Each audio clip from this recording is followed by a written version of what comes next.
All right, y'all. What is going on, y'all? Timmy 2 times here. Welcome to Timmy Talks, and these are my Coming Out Chronicles. This is episode number 14, baby. We on 14. 14 episodes. All right. Thank you all for tuning in. This has definitely been a journey. I've said this multiple times. This has been something I've been wanting to do for a very, very long time. And I finally had enough courage and the strength and the wherewithal to do this, because at this point I really don't give a fuck. So not to say that in a bad way, in a good way, because at some point in your life you got to stop giving a fuck what people think about you, how people are going to perceive you. I am 42. I will be 43 this year, and I'm like halfway through my fucking life. Like, at what point are you going to just say fuck it, okay, and just be your fucking self and do what you want to do, feel how you want to feel, and not care? I ain't hurt nobody. So anyway, let's go ahead and get into it. Thanks you guys for tuning in again. Make sure you like, share, and subscribe to this video. Just a quick little recap. Episode number 13, titled Feeling Myself, because I was feeling myself. I came out. I found my cousin in the gay club. I started hanging out with him. You couldn't tell me a motherfucking thing. And then me and my cousin, we had a conversation about one of our fellow cousins that had touched and made us feel uncomfortable. So yeah, check out that episode and come back to number 14 if you have not watched episode number 13. If you are just watching this, you haven't watched any of the episodes, go ahead and start from the beginning. Start from number 1 and come all the way to 14. Okay? And we gonna get into it. So this is episode number 14. Let's go. Okay, so 14. This is the episode when I got kicked out and my parents thought I was homosexual. This is the end of the Toledo, Ohio Chronicles. Because baby, I've lived in 4 states. Started Toledo, Ohio, moved to Atlanta, Georgia, then moved to New York, and now I'm in Los Angeles, California. So, yeah, after the Ohio Chronicles, we're gonna get into the Atlanta. Baby, I was buck wild, child. Baby, when I tell you I was buck wild in Atlanta, baby, but baby, I got my life, and I learned a lot. This episode is kind of, I would say, difficult for me to do. Make me feel some type of way, because like it's very emotional and traumatizing. So that's kind of the reason I was like, damn, I gotta do this episode. I'm like, I was supposed to do this a couple days ago, and I'm just like, let me just go ahead and just let it out. So we gonna get into it, but quickly before we get into the actual episode, y'all like, damn, when you gonna talk or what? You just keep all this little talking. I know I'm talking a lot. Y'all, yo, like, what y'all think about this picture? Like, what? This motherfucking picture is by See You on the West. He's an artist and photographer, videographer out here in Los Angeles, California. Baby, he paints down. Yo, this is my favorite picture. I don't think he gonna get this picture back. Like, this picture is just so amazing. Like, the colors, and I love pink. Like, the colors, and it's just like, I don't even know what to say. It's just amazing. So if you are in need of some amazing artwork, you ain't even gotta live here in California, baby. He will ship the shit to you. Like, wherever you at, hit him up. Hit him up and get you a piece. You can get, he got something about this size. He got something about this size. This size. Because this one is big.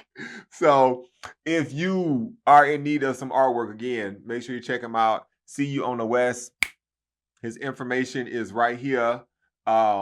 That's his IG. Go to his IG. Send him a DM. Message him. Tell him you want to see the pics, or the pics is right there. Check him out. If you need a photographer, videographer, he got you. Multi-talented, multi-skilled, as you can see. He ain't getting this shit back. I might have to put this. I don't know if he accept Klarna, Afterpay. We're gonna have to put this thing on like 4 payments, and then I'm just not gonna pay. I'm just gonna stop paying because all they gonna do is send you a notification. Don't ask me how I know, but I'm just saying. But anyway, let's get into episode number 14. Okay, so again, I'm still feeling myself. I'm hanging out with my cousin. Like we out cutting up. Like I'm out drinking, underage. I'm out here doing the things. I'm meeting guys. I'm having sexual encounters. I've acquired a boyfriend at this time, which was one of my cousin's friends. And I'm feeling myself. I'm finally comfortable. Like I feel like I found my tribe. I'm happy, but then I'm not happy because in the back of my head, how can you be happy about something or happy about doing something when the world deems it evil and I'm going to hell and you need to have a girlfriend? Men on men is a sin. So how can you truly be happy when you walk out of your door and you know that you are doing something that the world deems as evil? And you're still living at home with your parents. They don't know. And you know that they're not going to be okay with it because you've already had previous encounters. Again, I talked about how I was online and I was meeting guys on the chat line, and my mom saw my history file, and she, questioned me about me being gay, and I made up a lie and said my friend Joanna was my girlfriend, even though she was not. Y'all, I try having a girlfriend. I try having a girlfriend. Lord knows, Holiday. I tried. I tried. It just wasn't for me. Like I tried. Like, what else can I say? I tried. Like I tried to just to see, but I did that because when you live your life through somebody else, like through what somebody else wants you to do, what somebody else wants you to be, that's not no fun way to live. Live your life for yourself, however you want to be, however you want to act. That's what you need to do. That's what you need to be. And I try to restructure myself to be a heterosexual male, knowing that I'm a homosexual. So we hanging out. I'm working at this factory called Canberra.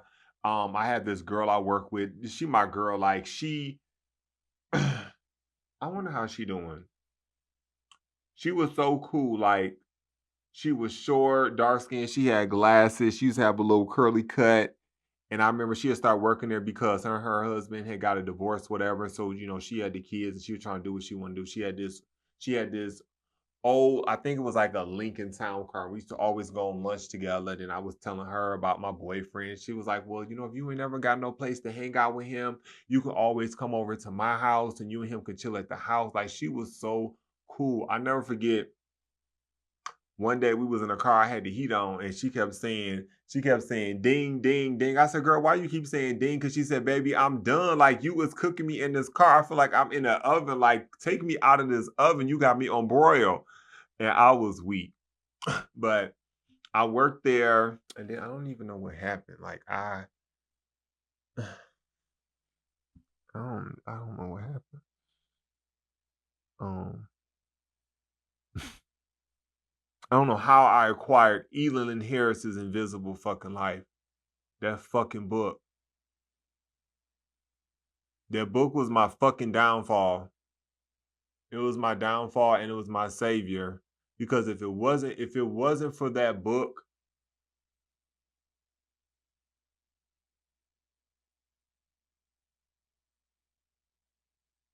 I don't know. I don't know.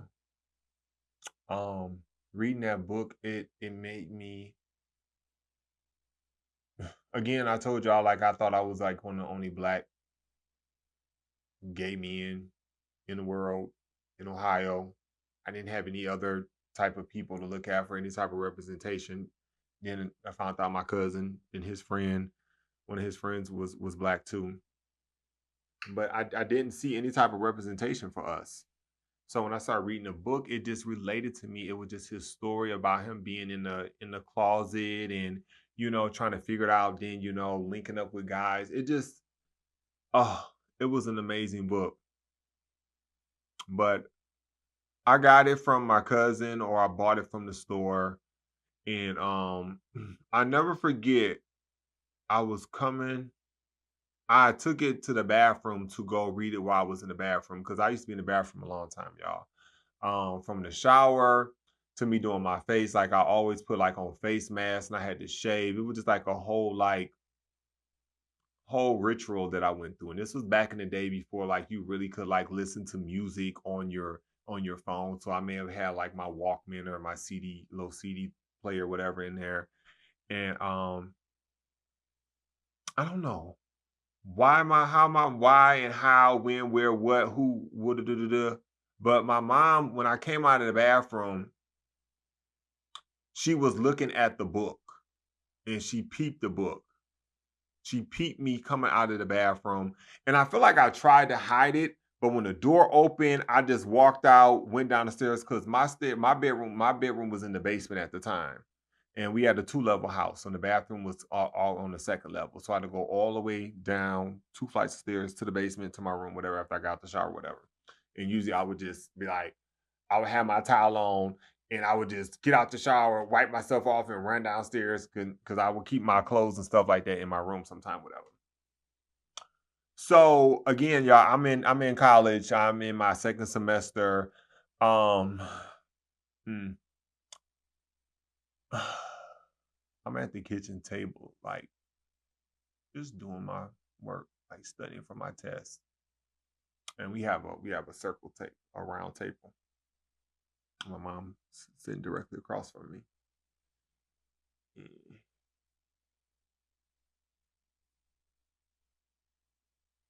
well, this is I don't know why it's like I've talked about this before, but it just seemed like it just it's like hard to talk about. But she, oh,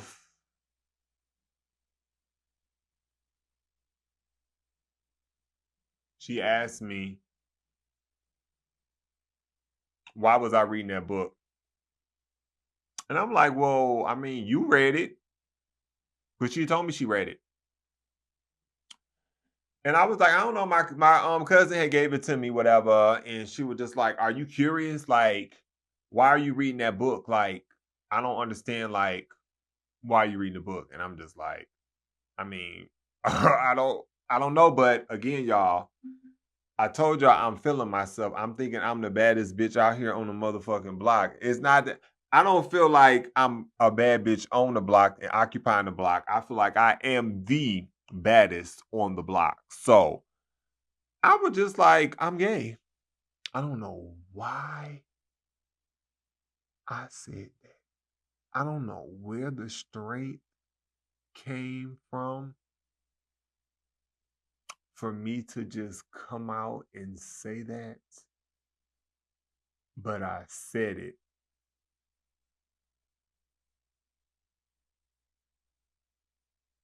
And when I said it, I immediately was like, bitch, why did you do this?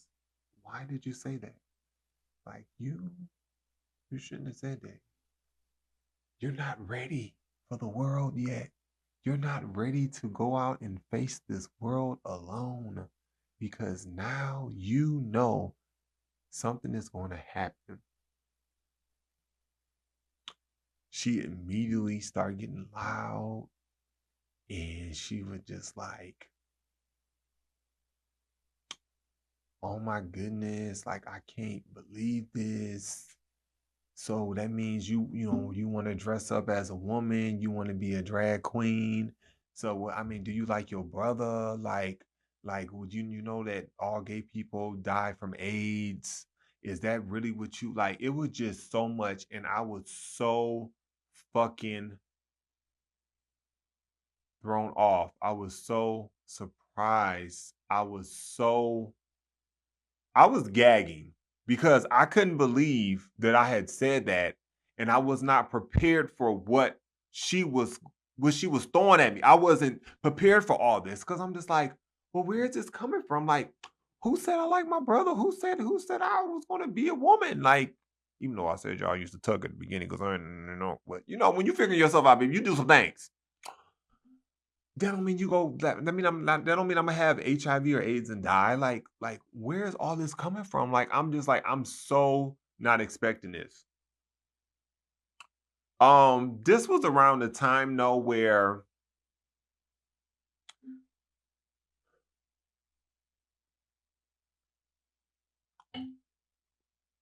this was around the time anyway where my parents were starting to look at me sideways.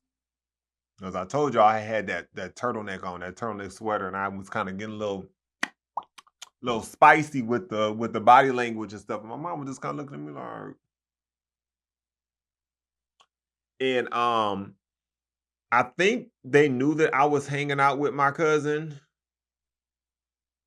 but I'm not sure.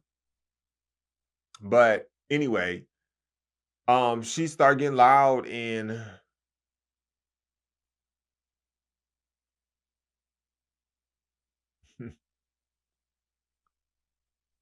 um my dad heard us and he started coming down the stairs. I told y'all it was like when he come down like the stairs in the house, it just get boom, boom, boom, boom, boom, boom. And I can hear him coming down the stairs. And he come through the front room into the dining room. He's like, "What's going on? Like, what's going on? Like, what is it?" And she was like, tell him what you just told me. Tell him what you told me." And at that point, ooh, excuse me, such a fucking lady.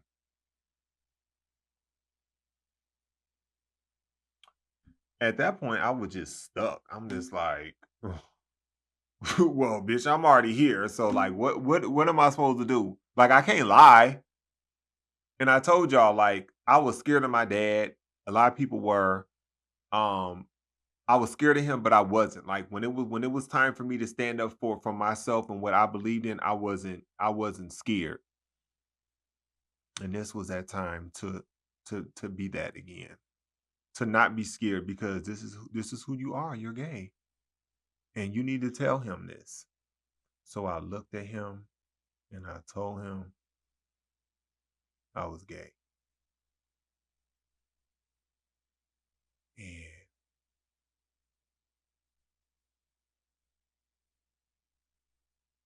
he just started going off. He just started cussing. At the time, I was probably 6. How tall was I? 6'3", 6'4". He was like, "So you mean to tell me you a 6'3", 6'4" fucking FAGGOT?" And I'm still like, I don't know what else to say. And he was like, he was just going off like, it's like I had an outer body experience. It's like getting hit real hard or being in a car accident and or like on a movie, like when an explosion or the aliens come and the bomb go off and all of a sudden you come to, but the world and everything is moving so fast, but you can't hear. That's how I was. Like it was so much going on, but it's like I couldn't fucking hear. Like my hearing had just stopped. Like I was deaf. But all this was going on because it was so much for me to take in that for somebody who hear everything, selective hearing, all that, I couldn't receive it. It's like like I was shutting down, and I just sat at that table, and I just felt like I was just all alone, like I had nobody to help me, but I was still standing up for myself. I was still standing in my truth. And he told me, "You got to go. You got to get the fuck up out of here." you got to go. Like, no, you got to get up out of here. Oh, hell, like, you got 30 days and you got to go. You got to get up out of this house. And my mom just sat there. I can't remember what else she said, y'all. I'm traumatized at this point. Like, I'm still not. It's just so much being thrown at me right now that I don't know what the fuck to do. At this point, I'm like, bitch, I can't even study no more. I didn't pick my book up, got my stuff. Mind you, I told you I'm studying for an exam. I got an exam, I think it was the next day. I mean, I hadn't really studied that much anyway because I had been out clubbing and sneaking out and drinking and doing everything. So I probably was going to fail the exam anyway. But anyway, I still tried. So I went down to my bedroom and I started to text. I started to text my cousin and my boyfriend. And then in the middle of me texting, I hear my dad coming down the basement steps. Boom, boom, boom, boom, boom, boom, boom. And he come in the room and he get in my face. And he just start going off on me. Like he just start, I don't even remember half the stuff he was saying. The only thing I remember him saying is that he was disappointed in me. And I should just choke the shit out of you right now. I should just choke the shit out of you right now and just end all this. I should just choke the shit out of you right now. And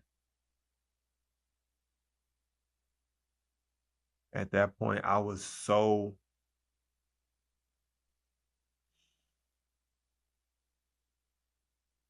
I don't know what the fuck I was. I was done. Like I was like, my battery was on empty. And I just looked at him. And again, this is me standing up to my father. I said, then do it. Do it. I literally thought that he was going to choke me. I literally thought he was going to take his hands and wrap them around my neck and strangle me. I really thought that he was. But at that point, it was like they ain't love me no more. It was like just because I told them I was gay,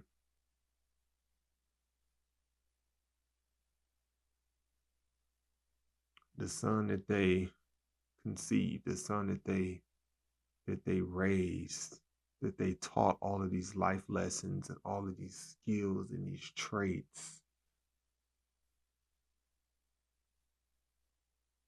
This son that had an amazing outlook on life, who was extremely creative and working hard. It was like none of that mattered anymore. Because you gay. So it's just everything is just wiped out.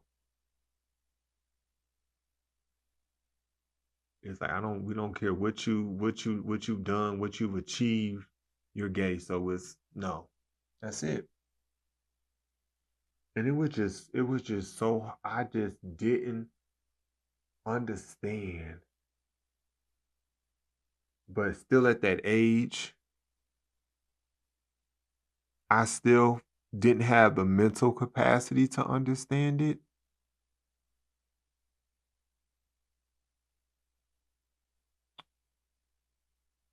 I didn't know, but I knew. Dang, I haven't said that in a while. I didn't know, but I knew this was going to happen, y'all. I told y'all.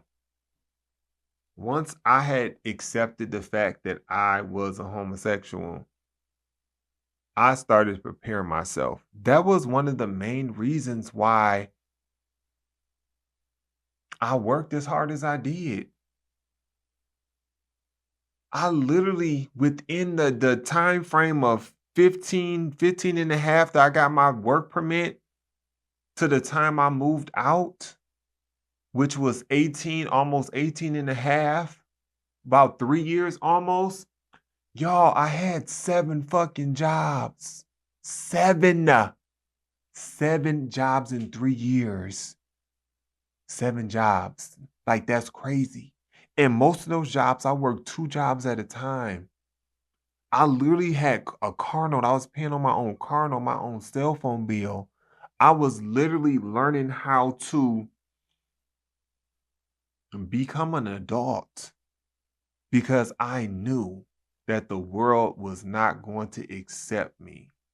But for some reason,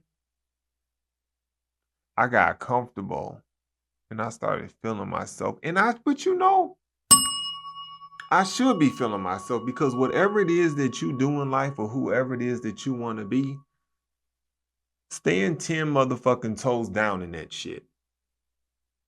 If that's who you are, what you want to do, what you want to be, where you want to go, do it.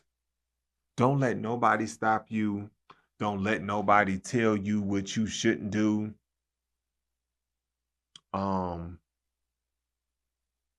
You gotta just do it. And I was just like, I just couldn't believe it. Like I was just still thrown off. I'm like, I'm not prepared. Like I don't know where am I gonna go? I got 30 days to get out. So I got 30 days to find an apartment. How do I even apply for an apartment? Like I don't know nothing about no deposit or getting the water and the electricity and the gas cut on. Like I don't know nothing about that. I don't know nothing about, I'm really only getting paid twice a week, twice a month, and I gotta separate, I gotta figure out, and I gotta make a certain amount times the rent. I don't know none of that. I was learning to learn that, to figure that out. Again, I had the plates and the silverware and the cups and a couple maybe small little electronics like stuffed in my closet in the back, right? Because my closet was underneath the staircase. So my clothes was on the clothes rod right there, my shoes. And in the back, I had all of my like personal stuff, like my box of my comic books. I had a corner where I was just neatly stacking like all of the plates and stuff. And I had a lot of cute stuff. And I used to sometimes I used to just go back and look at it. And I was just like, so like, wow. And I'm just like, okay, like I'm really doing this. But to just be hit with 30 days, you got to go. I'm not prepared for this. So what do I do? So I called my cousin. He was with his mom and they were just like, come to the house, come to the house. And I didn't go to the house. I went to my man's house, which I should have went to my cousin's house. But I went there and I cried and he held me. And I just felt like everything had just been stripped from me. Like I was like up here and then all of a sudden everything was just like taken away from me. What do I do? So those next 30 days like went by so fast. And I remember when I was in the car and I was driving to my boyfriend's house. I never forget the song I played. It was SWV When You Cry. And I just kept bawling and crying. I'm just like, why are you listening to this damn music? Why are you doing this to yourself? But that's the only thing I could do to just like, I was like, I got to just let it out. Because I'm just like, I can't believe this is happening to me. Like, my parents, like, it's like, I didn't even think that, I wasn't even thinking like, oh, they don't love me no more. Because to be honest with you, love, the LOVE word was not a word that was said a lot in our household. It wasn't said. Like I didn't get a lot of hugs. I didn't get a lot of I love yous. I didn't get none of that.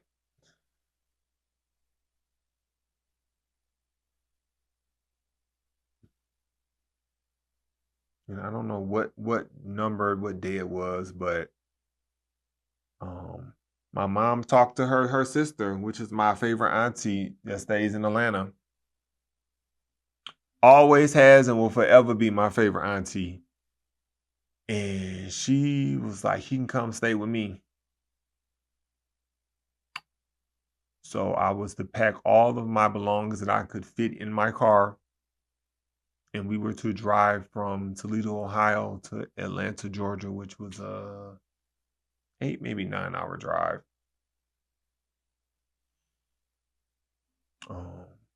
I said my goodbye to my friends. But baby, listen, y'all already kicking me out. Y'all gave me 30 days, so baby, I don't give a fuck. I start coming home late anytime I wanted to. 2, 3 o'clock in the morning. I would be drunk some days. I won't come home for 2 days. I party and I cut up. Okay? Those last 2 days, 3 days, I made my rounds to like my few friends that I had, and I spent as much time with them as I could. Anything that I had, like any token of like appreciation or like a love offering that I could give them, whether it was a picture or it was something that I had, I gave it to them. And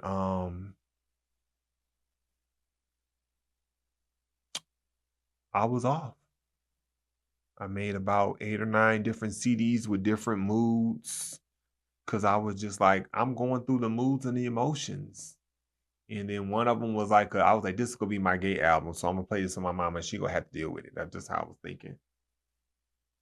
And we drove from Toledo to Atlanta. I don't really remember what my dad said to me that last day.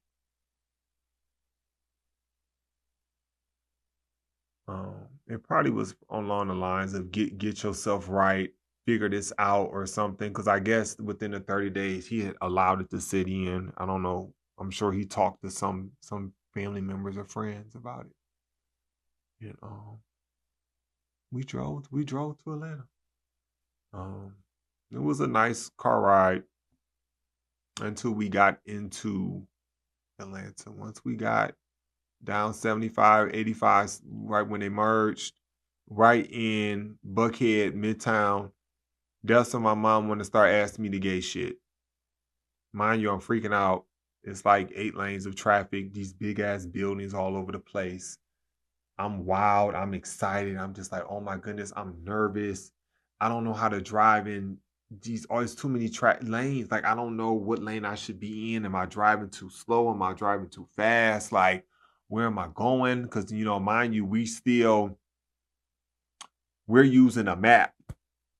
Like, we don't have no phone to tell us right at the next exit. Like, we're still looking for landmarks and the exits, and you got to really pay attention. Back then, you had to pay attention to the signs. Like, you couldn't just rely on your phone to say, oh, get over here. That way you ain't got to worry about the street names. Like, you literally had to know the street names, know what number exit it was, like what exit you were getting off.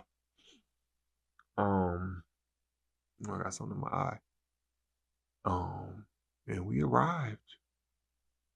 And I was just like, I can't answer these questions now, Mom, because you asked me all these gay questions. And I'm just like, I can't answer these questions. Like, I don't know. Like, you're asking me this, like, this is still new for me too. Like, I just know, like, this is what I like. Like, I don't even know what type of an analogy to put up as. Like, okay, I'm gonna go to school. Like, you tell somebody you're gonna be a veterinarian, whatever, and they start asking you all these questions about animals and shit. Like, you're like, I don't fucking know. I don't know. I'm still learning. Like, this is still something I need to learn. Like, I don't know. And it's the same as anything else. It's the same as being a heterosexual male and getting older and learning how to maneuver life and having a girlfriend, and now she's pregnant, and it's like you're experiencing all these things for the first time. you don't know, like you're just going to try to do the best you can and learn as you go and maybe listen to other people. Maybe you got coaches or, therapists or like mentors or somebody that you can look up to help you to guide you through this. At that point, I literally had nobody. My cousin is in a whole different state, like 800 something miles away. Our only form of communication was through the phone. Like what? I just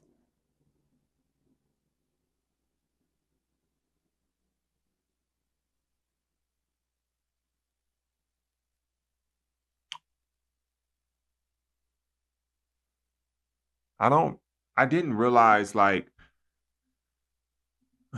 how much this weighed down on me until within like the last couple of years. Because it was just locked in the back of my head. It was just back there. And it was just like, why is it every time I go back home, it's like everything is like the box opens up and say, here you go. Did you forget about this? What about this? Did you forget you got kicked out?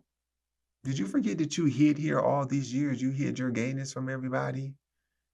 Did you forget what your dad said to you at that table? Did you forget that he said he wanted to choke you? Did you forget that they said that you like your brother, that you was going to be a drag queen, that you're going to die from AIDS? Did you forget all that? Well, in case you did, you're back home, so here you go. On the fucking silver platter.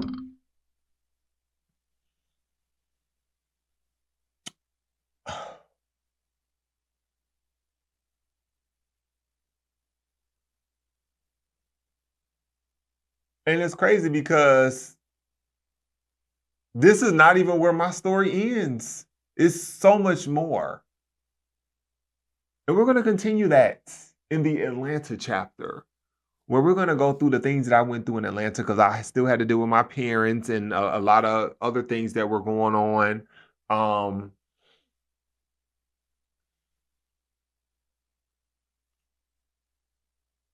I will say this.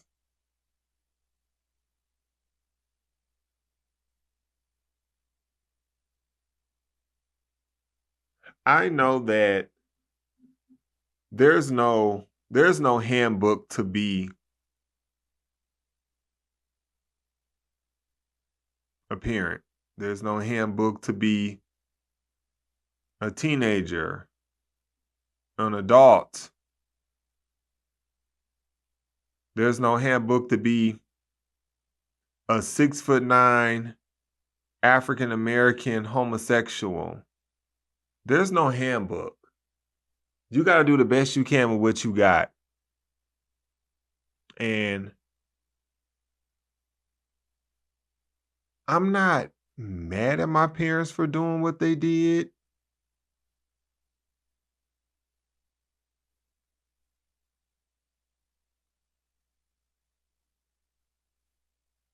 I just wish that they loved me enough to not give a fuck about what the world thought about me and that I was their son. And not only not only that they love me unconditionally, but this is who my son is. We're going to accept it and we're still going to love him. Not to say that they didn't love me, but it didn't feel like it. Like I was still a baby. 18 years old, you are still a fucking baby. And I know part of it is with my dad it was the humiliation, because a lot of times when I feel like a lot of black men, when their kids come out as gay, everybody's looking at them, it affects their manhood, their masculinity.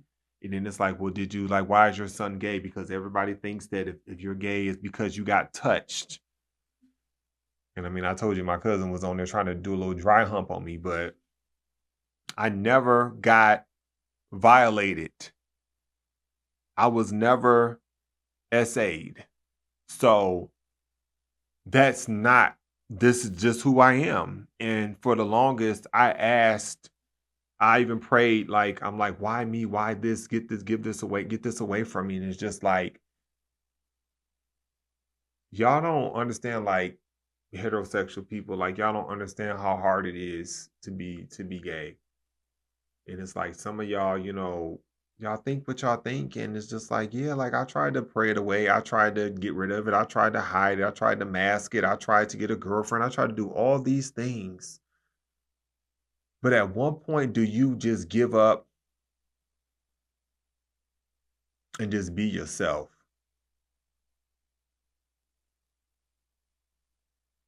Because not just because you giving up don't have to be a bad thing.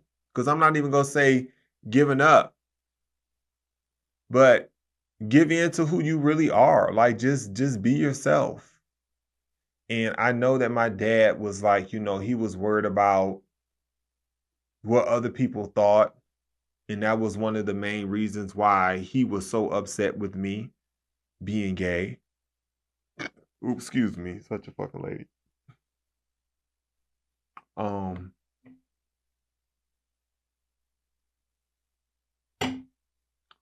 and even to this day,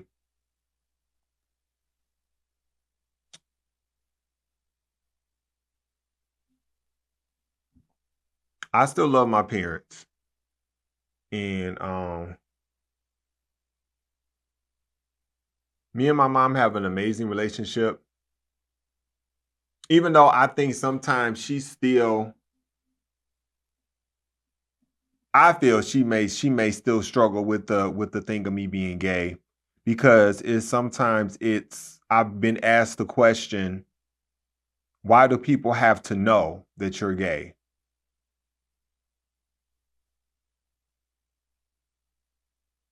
Why do people have to know that you're black?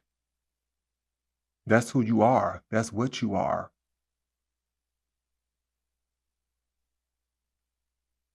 If you don't know that I'm gay, you don't know me, because that's a part of who I am. Again, it's my body language, the way I walk, the way I talk, the way I carry myself, the way I can dress. I mean, it's a part of me.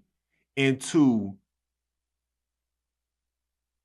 belittle myself or dumb myself down just so people don't know that I'm gay, I don't have a problem with it. It's the anybody else, whether it's my parents or family members or friends of the world, they are the ones that have a problem with it. I don't have a problem with it. However, sometimes I do get hit with feeling a tinge of being uncomfortable, or feeling my confidences or my ego is a little fucked up, just thinking about the world and when it comes to, me being gay. And my parents did what they did. I to this day I don't hold it against them. I told my mom years ago that I forgave them a long time ago for what they did to me. To be honest with you, even though the trauma and all that caused me, it allowed me to leave. I always I had always had dreams and visions of leaving Toledo, Ohio. All the movies I watched, it was always California. Like, I want to move to California. Like, I gotta move to California. Like, that's where I need to be. But I said, I need to go to New York first, experience New York, and then go to the West Coast. So that was my escape.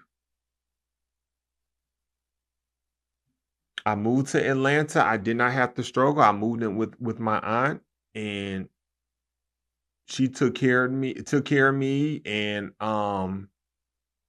I began to grow into a man at that point. Um my dad, on the other hand,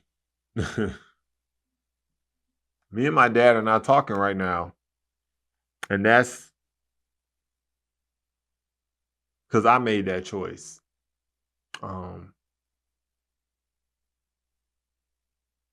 My dad has disrespected me 3 additional times besides the first time when I came out.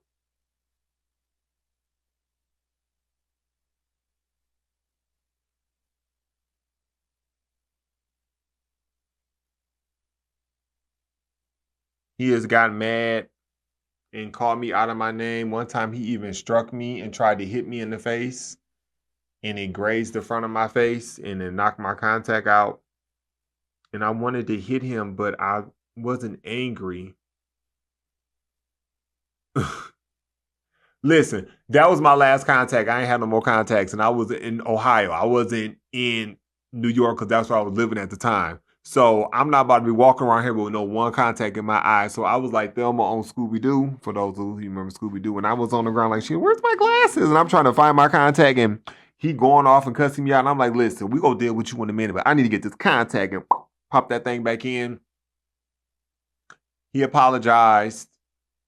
It happened again.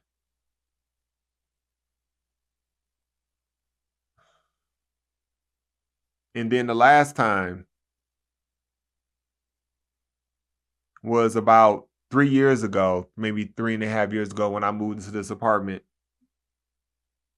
And I had a roommate, and we had decided we were gonna get our own places. So I was starting over fresh. I didn't have nothing. Like, I literally got this apartment. I had scraped up what I could to get this, because I went from paying $900 a month before with the roommate to paying double that with the car note, with additional bills. That was a lot. That was right after COVID had kind of slowed down, so everybody was getting their feet back together. And I moved in here. I didn't really have a lot, and I just didn't like the way he acted. You don't have this, you don't have that. I'm like, well, help me, like, buy me something. I don't have a TV. Help me do this, that. So he kind of was a party pooper, and when he was here, and when he went back home, when he called me, he told me he enjoyed his time here. And I was like, no. I said, Dad, that you ruined the trip. Like, you were a mess. Like, you complained, you didn't want to do anything. Like, how you come all the way to California? And it was just a lot. And he went off on me. He called me a punk ass bitch. He called me a sissy. He told me I was bougie. He called me the FAG again. And at that point, I was like, no, we're not going to play these games. Like, I'm too old. I'm too grown for this. Like, I'm too old for this. Like, you are not going to, I'm in my late 30s. Like, you will not disrespect me like this. Like, I'm too old for this. Like, who do you think you're talking to? And I'm like, why? But I'm also like, after all these years, it felt like he had been playing in my face. He had met my friends, several of my friends, and all this stuff. Like, I just feel like it was a lie. Like, you were never okay with me being gay. And that's okay. Live in that. Don't pretend. And then when you get mad, you want to, like, it really messed me up, y'all. I went through therapy. I went through several therapists. It really messed me up. It really affected me. And I tried to cover it up. I even tried to, there was this other guy that he's younger, and I tried to be like a father figure, a mentor to him, but I couldn't even do that because I was like dealing with stuff with my dad, and I was just like, well, maybe if I help this kid out, I can make up for what my dad didn't do, or it'll mask how I feel about my dad. And I tried to let it go. He called after a while. He called me. He apologized. But I was just like, he tried to blame his drinking and all that stuff on me, knowing that, he had been drinking and doing all that stuff for quite some time. And I'm like, you're not going to blame this on me. Like, how you're not going to blame your vices on me. And I kind of forgave him.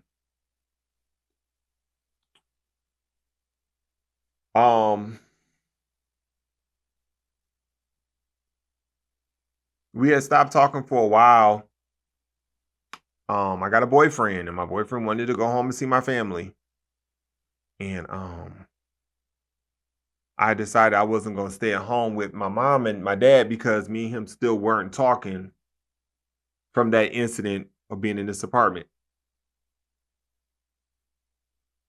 And the universe, I don't know how the universe, I feel like the universe was playing in my face. I went to go to the rental car place to get a rental car, and my dad worked at the rental car place, and he came up to me. And when he said my name, like my heart just stopped. And he hugged me and he told me he loved me.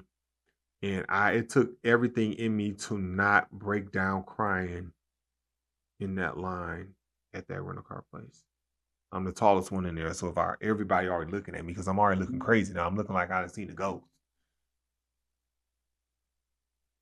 And I tried to let it go.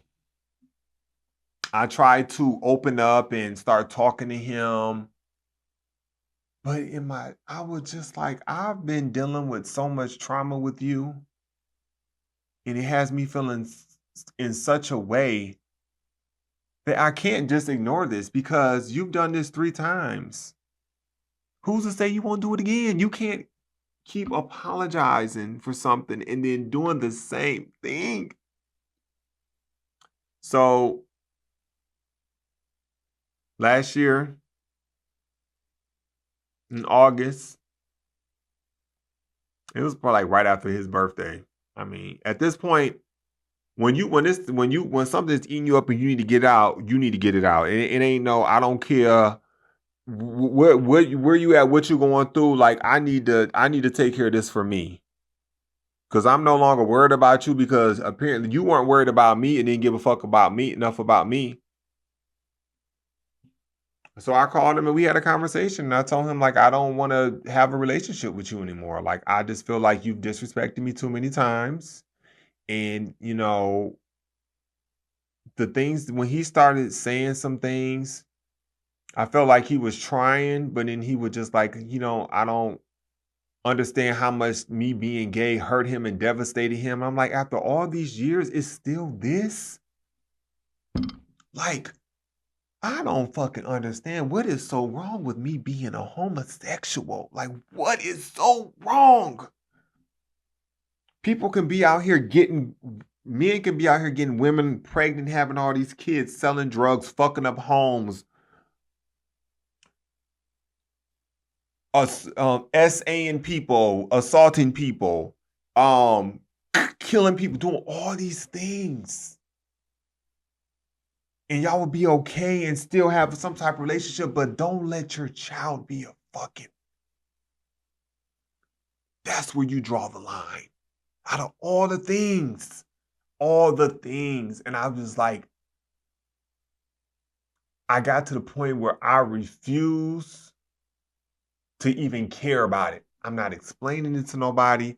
I'm not breaking it down. This is not my job to inform you. And I told him that. And he said, well, it is. Like, no, this is not my job to educate you on me. You have a phone.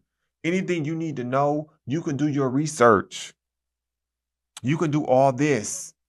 And it's crazy because he told me one of his cousins back in the day that he stayed with for some time was gay. But that's how it always is. Anybody and everybody can be gay. But don't let your child be gay. That's where you draw the line. No, that's where you're being fake.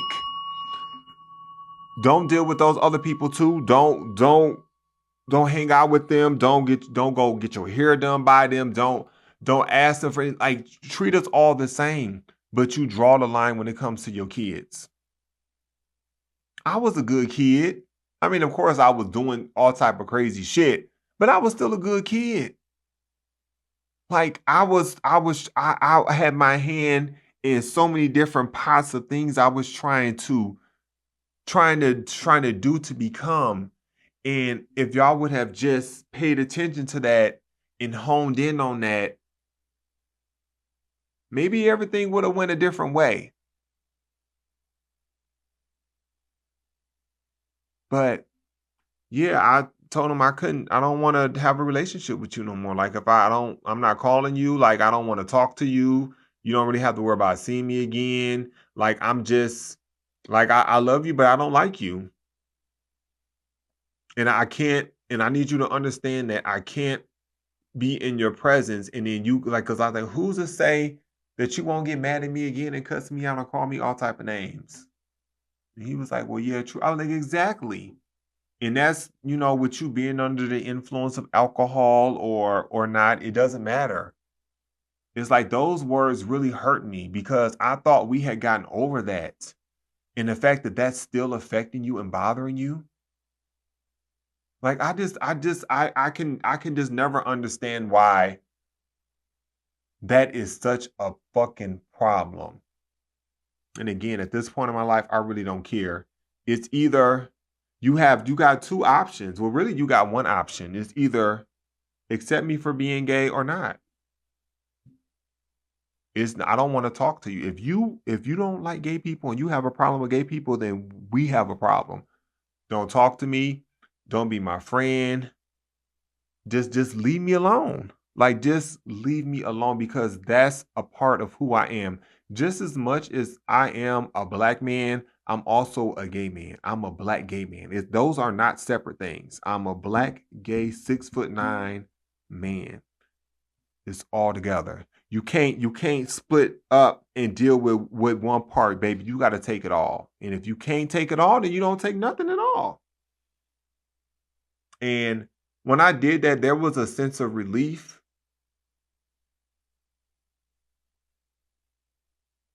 I hate that I had to do that, but sometimes we have to make decisions and we have to stand strong in our decisions because, again, that had affected me for quite some time. Multiple therapists, not me still not understanding, me angry, sad, and then just accepting his apology and just walking around. And I'm just looking at him when I would go home, and this man dogs me out whenever he gets upset with me because, again, me and my dad will bump heads all the time. Like we always bumped heads. We always bump heads because I always stood up for him. And I've always been one of them type of people. If I ain't feeling it or I ain't fucking with it, I'm gonna say something. If I feel like something is not right, I am going to say something. I don't care who you are.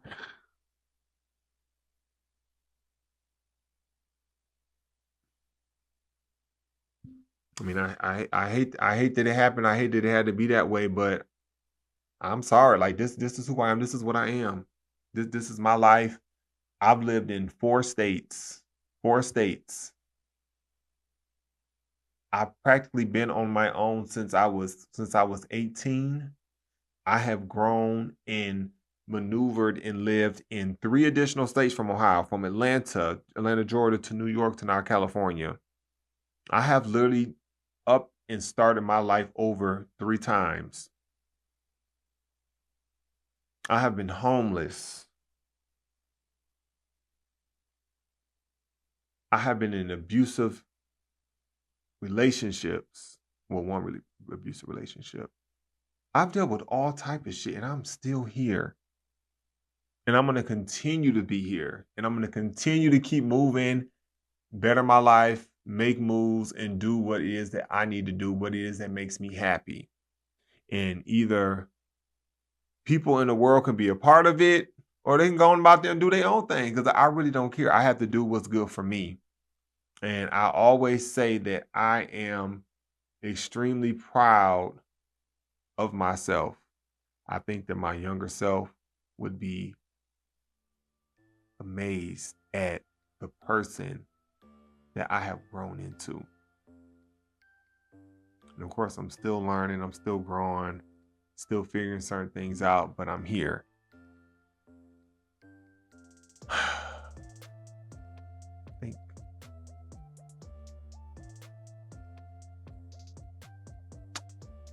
I think I said enough. Thank y'all for tuning into episode number 14.